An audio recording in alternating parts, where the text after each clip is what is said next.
Payback for Pearl Harbor, achieving the impossible, proving to the Japanese that they were vulnerable to American air attacks. The first real boost in morale for Americans after Pearl Harbor. I'm Wyatt Roose, that's James Doolittle, and this is History's Icons.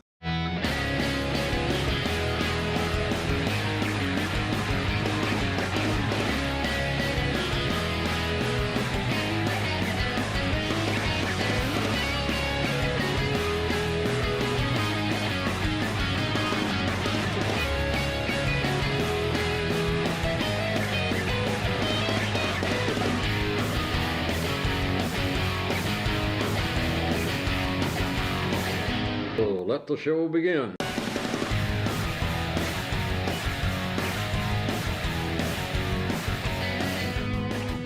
James Doolittle was born December 14, 1896. He served in the Aviation Section Signal Corps, the U.S. Army Air Service, Army Air Corps, and pretty much anything that would eventually become the Air Force. Doolittle graduated UC Berkeley with a Bachelor of Arts degree in 1922. He also had a doctorate in aeronautics from MIT. Serving as a flight instructor during World War I as a reserve officer in the Army Air Corps. In 1929, he became the first person to take off, fly, and land a plane using only the instruments. No view outside the aircraft. July 1, 1940, Doolittle returned to active duty with the U.S. Army Air Corps with the rank of Major. Doolittle was promoted to Lieutenant Colonel and was appointed to plan the retaliation for Pearl Harbor. The plan became known as the Doolittle Raid. 16 B-25 medium bombers were modified to be as lightweight as possible.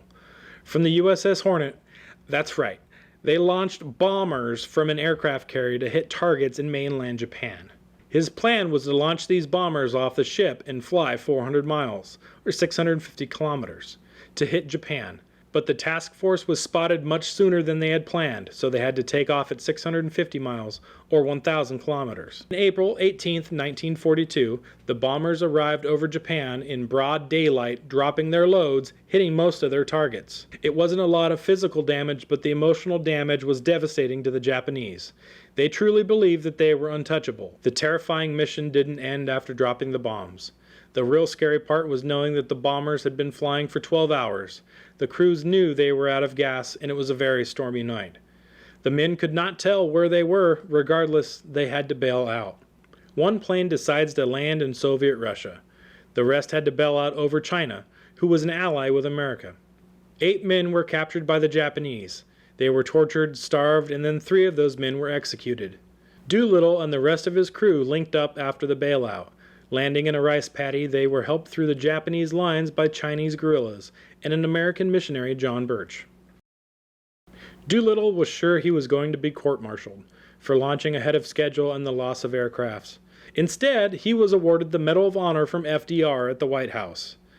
Doolittle would continue to fly combat missions despite his rank, which by the end of the war was Lieutenant General, pretty good for a reserve officer.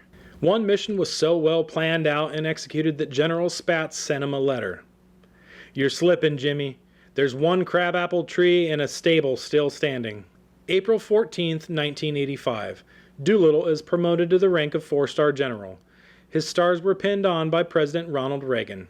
In total, by the end of the war, Doolittle had been awarded the Medal of Honor for the Doolittle Raid, the Presidential Medal of Freedom, the Silver Star, 3 Distinguished Flying Crosses, the Bronze Star, and 4 Air Medals. Not to mention decorations from Belgium, China, Ecuador, France, Great Britain, and Poland. He would become one of 2 people to receive the Medal of Honor and a British knighthood.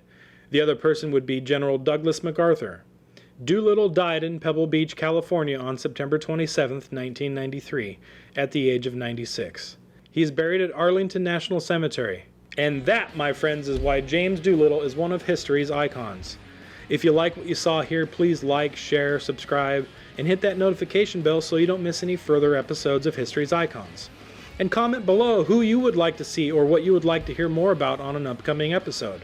Please support us on Patreon. It really helps keep this project going. I'm Wyatt Roose. Thank you all for watching, and I'll see you all next week. Doolittle, more like do lots.